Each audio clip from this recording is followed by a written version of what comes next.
ഒരു കഥ പറയാനുണ്ട്. ഞാൻ ഇവിടെ പറയുന്ന കഥയുടെ പേര് കൊട്ടാരം വിയർപ്പിച്ച സിംഹഗർജന. അതെ, കൊട്ടാരം വിയർപ്പിച്ച സിംഹഗർജന. 19-ാം നൂറ്റാണ്ടിന്റെ അവസാന കാലം ബ്രിട്ടീഷ് ആധിപത്യത്തിന് കീഴിൽ ഭാരതം ഞെരിഞ്ഞമരുകയാണ്. എങ്ങും അടിച്ചമർത്തപ്പെട്ടവന്റെ ആർത്തനാദങ്ങൾ മാത്രം. അപ്പോൾ അങ്ങ് ദൂരെ ഉത്തർപ്രദേശിലെ റാംപൂരിലെ പത്താൻ കുടുംബത്തിൽ എന്തോ ഒരു വല്ലാത്ത സന്തോഷം. എന്തായിരുന്നു അത്?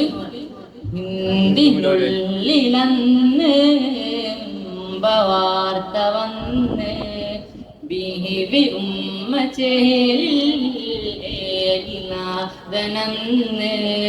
പത്താൻ കുടുംബത്തിൽ നാട്ടിലെ കുഞ്ഞ് പിറന്നെന്ന് വീട്ടിലെ അബൂഅലി ഏറ്റം സുറൂറിലെ ഒഴിയുന്നു അയ്യെന്ന പേരിലെ ചരിതവും തുടങ്ങിടുന്നേ. മുഹമ്മദ് അലി വളർന്നേ, അബൂഅലി മറിഞ്ഞിടുന്നേ, അഹദിലെ അലിഞ്ഞിടുന്നേ.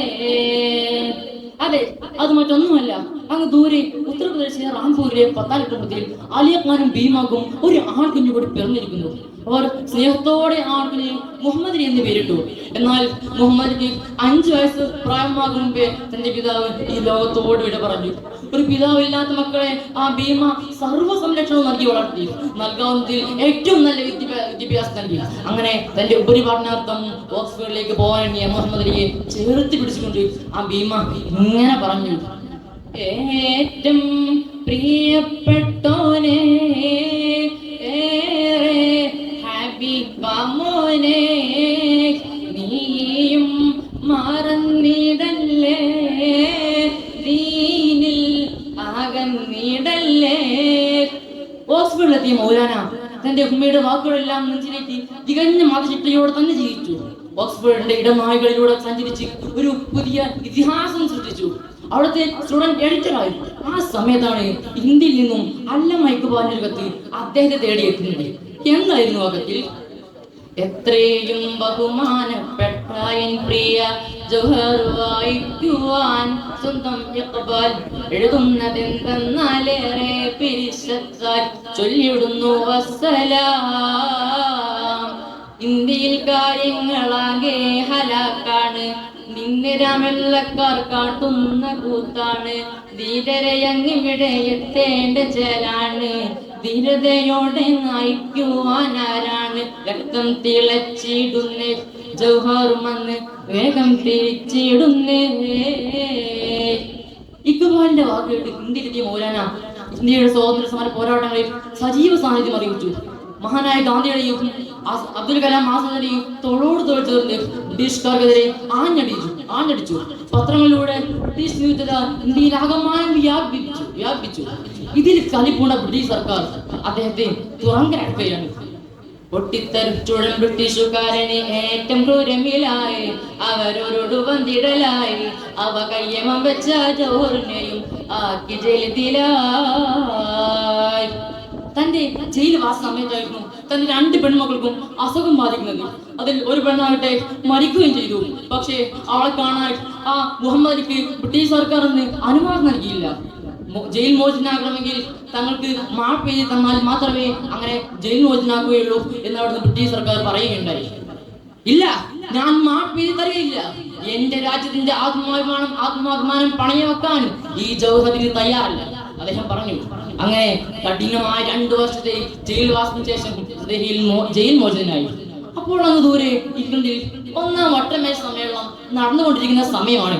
അപ്പോൾ മഹാനായ ഗാന്ധി അദ്ദേഹത്തെ ചേർത്ത് പിടിച്ചുകൊണ്ട് ഇങ്ങനെ പറഞ്ഞു: കേമരെ ഞാനും പറയാം അങ്ങയോടൊരു കാര്യം. കേമമായി നീ ചെല്ലണം ഇംഗ്ലണ്ടിൽ ഇന്നീ നേരം. കേമരാം ബ്രിട്ടീഷുകാരിൽ ഒന്ന് ചെന്നണയേണം. കേമമിൽ ഹിന്ദിന്റെ കാര്യം പോയി മൊഴിഞ്ഞിടേണം. ഗാന്ധിയുടെ വാക്ക് കേട്ട് ബ്രിട്ടനിലേക്ക് കപ്പൽ കയറാൻ പോയപ്പോൾ അവിടുന്ന് അദ്ദേഹത്തോട് മാധ്യമപ്രവർത്തകർ ചോദിക്കുകയുണ്ടായി: മൗലാന, നിങ്ങൾ ബ്രിട്ടനിൽ പോയിട്ട് ബക്കിംഗ്ഹാം കൊട്ടാരത്തിൽ പോയിട്ട് എന്താണ് പറയുക? അവിടുത്തെ മാനിഫെസ്റ്റോ എന്തെന്ന് ചോദിച്ചപ്പോൾ അവിടുത്തെ സർവാണിൽ നിന്ന് ഒരു ചെറിയ ഖുർആൻ ഉയർത്തി പിടിച്ചുകൊണ്ട് പറഞ്ഞു: this is my manifesto this is my manifestation. ഇതാണ് എന്റെ പ്രകടന പത്രിക, ഇതാണ് എന്റെ പ്രകടന പത്രിക. അങ്ങനെ അദ്ദേഹം ബക്കിംഗ്ഹാം കൊട്ടാരത്തിലെത്തി. 80 രാജ്യങ്ങളിൽ അടക്കി ഭരിക്കുന്ന ജോർജ് അഞ്ചാമന്റെ സിംഹാസനത്തിന് ചുറ്റും ലോക രാജ്യങ്ങളിലെ പ്രതിനിധികളെല്ലാം ഒരുമിച്ച് കൂടിയിരിക്കുന്നു. അങ്ങനെ അദ്ദേഹത്തിന്റെ കൂടെ അദ്ദേഹം സംസാരിക്കാൻ വേണ്ടി എണീറ്റു. പക്ഷേ അദ്ദേഹത്തിന് വെറും 5 മിനിറ്റായിരുന്നു അനുവദിച്ചത്. അപ്പോഴോട് അദ്ദേഹം ആവശ്യപ്പെട്ടു, മിസ്റ്റർ, ഞാൻ 36 കോടി ജനങ്ങൾ വസിക്കുന്ന ഇന്ത്യയിൽ നിന്നാണ് വരുന്നത്. നിങ്ങൾ ഒരു കോടി ജനങ്ങൾക്ക് 1 മിനിറ്റ് വെച്ച് തന്നാലും 36 മിനിറ്റ് വെച്ച് തന്നാലും എനിക്ക് മതിയാവില്ല. പക്ഷേ അദ്ദേഹത്തിന് 36 മിനിറ്റോ 10 മിനിറ്റോ 36 മിനിറ്റ് അനുവദിച്ചില്ല, വെറും 10 മിനിറ്റ് ആയിരുന്നു. അങ്ങനെ അദ്ദേഹം തന്റെ സംസ്ഥാനം തുറന്നു. അതിനിടയിൽ എവിടെയോ മൈ ലോർഡ് പ്രൊഫറ്റ് മുഹമ്മദ് സല്ലല്ലാഹു അലൈഹി വസല്ലം said that എന്നരുളി, എന്റെ ഹൃദയഭാചനമായ പ്രവാചകൻ എന്നരുളി എന്ന് അദ്ദേഹം പറയുകയുണ്ടായി. ഇത് കേട്ട് ക്ഷുഭിതനായ ജോർജ് അഞ്ചാമൻ തന്റെ സിംഹാസനത്തിൽ നിന്നും ചാടി എഴുതിക്കൊണ്ട് പറഞ്ഞു, സ്റ്റോപ്പ് ഇറ്റ്, ഡോണ്ട് ഹിറ്റ്, നിർത്തവിടെ, ആ പേരിനെ പരാമർശിച്ചു പോകരുത്. ഇത് കേട്ട മൗലാന ഒരു സിംഹഗർജന മുഴക്കി, mister George, if you ask about my nation, firstly and secondly and finally, I'm an Indian, I'm an Indian, I'm an Indian. If you ask about my religion, firstly and secondly and finally, I'm a Muslim, I'm a Muslim, I'm a Muslim. നീ എന്റെ രാജ്യത്തെ കുറിച്ചാണ് ചോദിക്കുന്നതെങ്കിൽ ഒന്നാമതായും രണ്ടാമതായും അവസാനമായി ഞാനൊരു ഇന്ത്യക്കാരനാണ്. ഇന്ന് നീ എന്റെ മതത്തെ കുറിച്ചാണ് ചോദിക്കുന്നതെങ്കിൽ ഒന്നാമതായും രണ്ടാമതായും അവസാനമായി ഞാനൊരു മുസൽമാനാണ്. അങ്ങനെ അദ്ദേഹത്തിന്റെ ആ സിംഹഗർജനത്തിൽ ബക്കിംഗ്ഹാം കൊട്ടാരം ആകമാനം സ്തംഭിച്ചു പോയി. ആ സ്തംഭനാവസ്ഥയിലും അദ്ദേഹം വേണ്ടി ഘോരമായ പ്രസംഗം തുറന്നുകൊണ്ടേയിരുന്നു.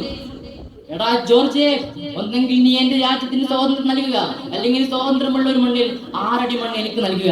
കാരണം സ്വാതന്ത്ര്യമില്ലാത്ത ഇന്ത്യയിലേക്ക് പോകാൻ അശ്ലേഷം എനിക്ക് മടിയാണ്. ഇങ്ങനെ പറഞ്ഞുകൊണ്ട് അദ്ദേഹം അവിടെ കുഴഞ്ഞു വീഴുകയാണ്. അപ്പോൾ ആരൊക്കെയോ അദ്ദേഹത്തെ എണീപ്പിച്ചുകൊണ്ട് ഓക്സ്ഫോർഡിലെ അങ്ങേയറ്റത്തുള്ളൊരു ഹോസ്പിറ്റലിലേക്ക് കൊണ്ട് അവിടെ ഡിസ്ചാർജ് ചെയ്യുകയുണ്ട്, അവിടെ അഡ്മിറ്റ് ചെയ്തു.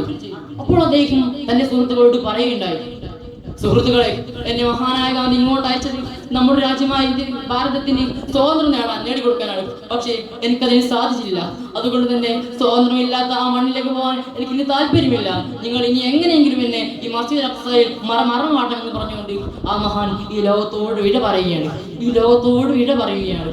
ദുഃഖത്തോടെ ആ മഹാന്റെ വിട ഈ ലോകം മൊത്തം അനുഭവിച്ചറിയുകയാണ്. പ്രിയമുള്ളവരെ, ആ മഹാനായ രാജ്യസ്നേഹി നമുക്കെല്ലാവർക്കും ഒരു ഉത്തമ മാതൃകയാണ്. ഒരു സ്വന്തമായി ഒരു രാജ്യസ്നേഹിയായിക്കൊണ്ട് ആത്മാഭിമാനവും രാജ്യസ്നേഹിക്കുമായിക്കൊണ്ട് ഈമാനോട് കൂടി മരിക്കാൻ അല്ലാഹു തആല നമുക്ക് തൗഫീഖ് നൽകുമാറാകട്ടെ എന്ന് പറഞ്ഞുകൊണ്ട് ഞാൻ നിർത്തുന്നു. വാ ആഖിറു ദഅവാനാ അൽഹംദുലില്ലാഹി റബ്ബിൽ ആലമീൻ. അസ്സലാമു അലൈക്കും വറഹ്മത്തുള്ളാഹി.